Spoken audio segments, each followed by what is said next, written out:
আর থাকবে না পুরনো মিটার। জুলাই মাস থেকে রাজ্যের 2 কোটি বাড়িতে বসবে স্মার্ট মিটার। ফোনেই চেক করা যাবে কোথায় খরচ হচ্ছে কত বিদ্যুৎ। সরকারি অফিস থেকে বড় প্রতিষ্ঠান এমনকি সাধারণ মানুষের বাড়িতেও বসবে এই মিটার।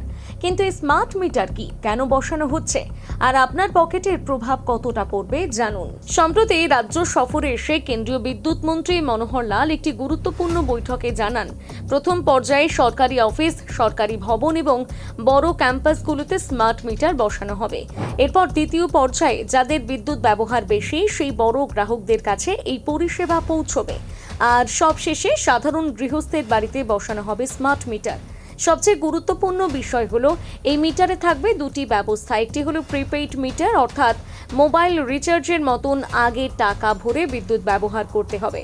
আরেকটি হলো পোস্টপেইড ব্যবস্থা, যেখানে আগের মতো বিদ্যুৎ ব্যবহার করে পরে বিল মেটানো যাবে। কেন্দ্রীয় সরকারের দাবি, স্মার্ট মিটার চালু হলে বিদ্যুৎ বিলের ভুল কমবে, বিল তৈরি হবে আরও নির্ভুলভাবে এবং বিদ্যুৎ চুরি অনেকটাই নিয়ন্ত্রণে আসবে।